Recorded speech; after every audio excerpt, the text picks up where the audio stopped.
Welcome to Modern Latin America in 15 minutes. My name is Dr. Kim Richardson, and today we're discussing the Cuban Revolution.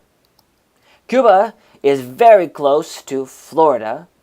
Therefore, sometimes people argue that the one problem Cuba has, the biggest problem, is its proximity to Florida. Nonetheless, it is. From 1899 until 1934, Cuba is a protectorate of the United States. Remember this from the Spanish-American War discussion. From 1934 to 1940, even though he's not officially the government, Fulgencio Batista dominates the government. He is a puppet master. In 1940, there's going to be a new constitution, and he is officially going to be elected the ruler of Cuba. So it's very difficult to say when he is in charge, because he's always in charge, right? But there are certain times, like 1940, when he's officially and formally in charge as well. Nonetheless, in 1952, he takes charge as the official dictator of Cuba. 1930s, 1940s, he's a puppet master. 1950s, he's the puppeteer as well. He's the dictator. Well, a year after he's elected, a student from the University of Havana, Fidel Castro, and other students, they decided to attack the army barracks. Not a good idea. They failed miserably, and they were thrown into jail.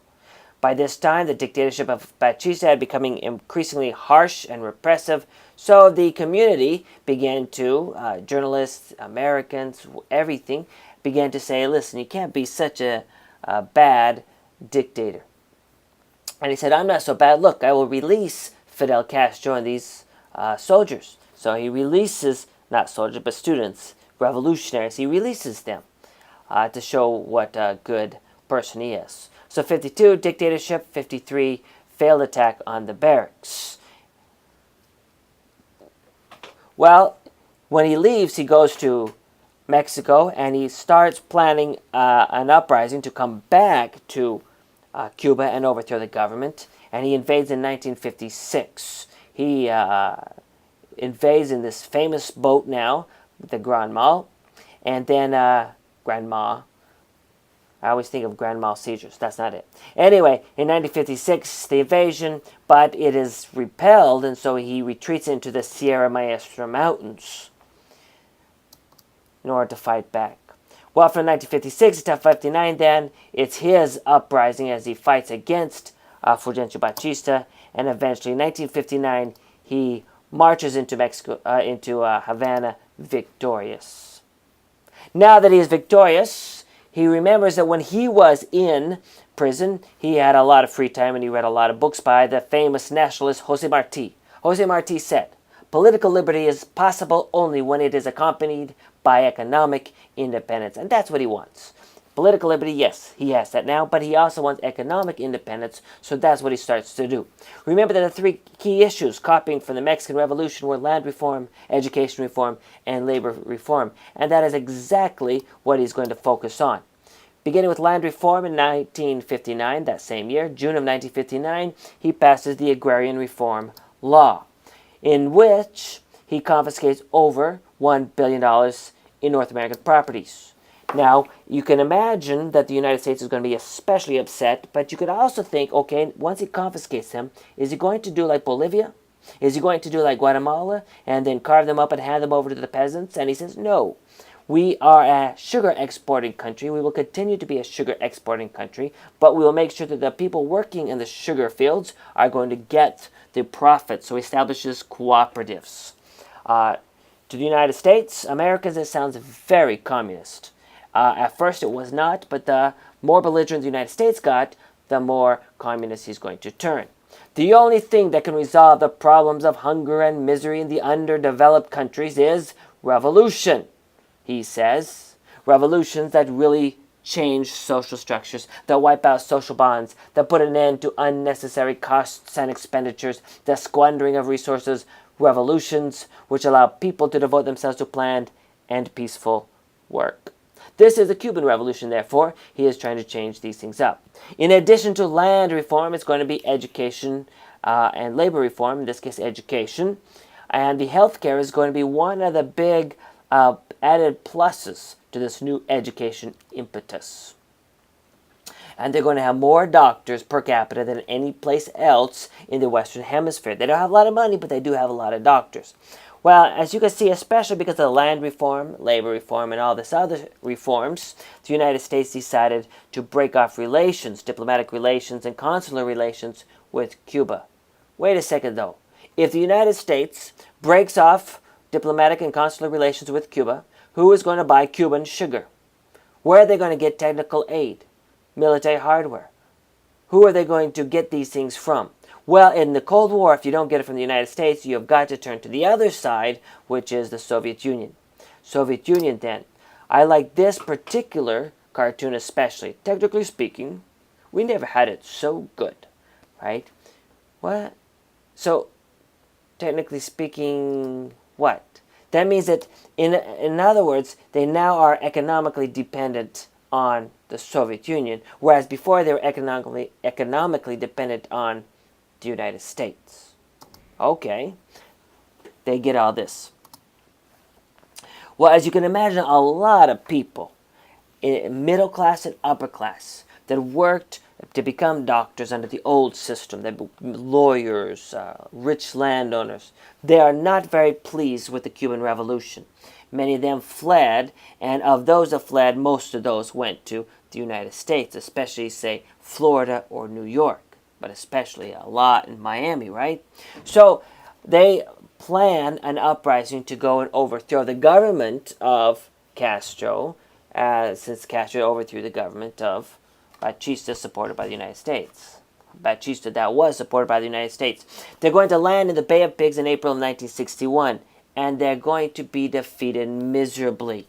JFK, when he was elected president, he was told by his predecessor, President Eisenhower, by the way, I had this plan, this Bay of Pigs invasion, all planned out. You can go with it or not. And he says, well, I guess I'll go with it. So he goes with it, much to his chagrin. And he's smart. He goes onto television. He says, guys, I'm sorry, I messed up. And he tells the world, hey, I messed up here. He doesn't look like a very strong person. We do blockade Cuba following this fiasco, the Bay of Pigs invasion. I like this cartoon as well. Why, this excitement is just a wooden horse. Communism in Cuba appears to now be dominant. Communism in Cuba is going to spread to the rest of the Americas, he says. It's called the Organization of American States. It kind of resembles his predecessors, Eisenhower's domino theory. If one falls, then the next, and then pretty soon the entire world is going to fall to communism. So we've got to stop it. We must stop it. Well, the time to stop it is going to be the following year. Khrushchev, the Soviet premier, decides that since JFK looks weak following the Bay of Pigs invasion, he is going to put short-range nuclear missiles in Cuba. Now, if you think about it, it's more of a show than anything else. Because, see, the United States, or at least NATO, led by the United States, had these long-range, 1,500-mile range, that's pretty long, nuclear missiles over in Turkey, Italy, and Great Britain. And so we could ship these almost all the way over here, right? And pretty soon, of course, what we're going to see real soon is that we can have intercontinental ballistic missiles that can go even farther than this. So, I mean, we have all these missiles here, but by this time, these missiles are beginning to be obsolete because we have some better missiles. But this is what upsets Khrushchev. I mean, you guys have nuclear-tipped missiles aimed at us, so we're going to put nuclear-tipped missiles aimed at you. It just seems fair.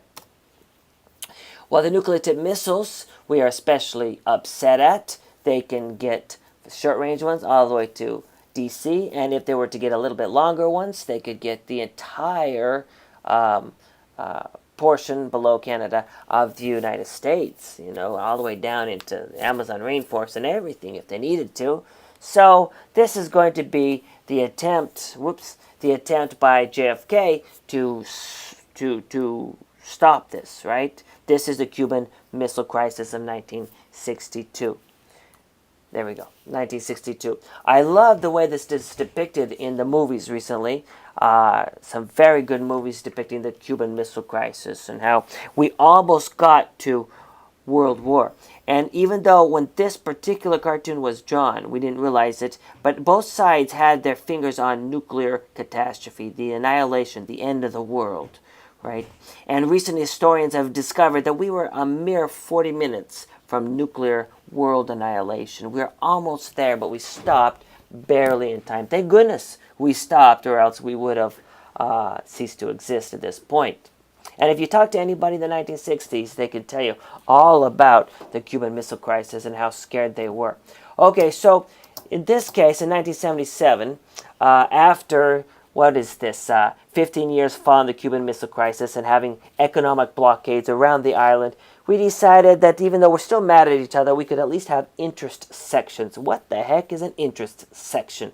Well, if you're ever mad at somebody, but you don't want to talk to that somebody, you'll find that somebody's best friend. You say, you tell Maria that I'm mad at her. And Maria will say, well, you tell him that I'm mad at him. Well, you tell her, so you don't talk to each other directly, but you talk around each other.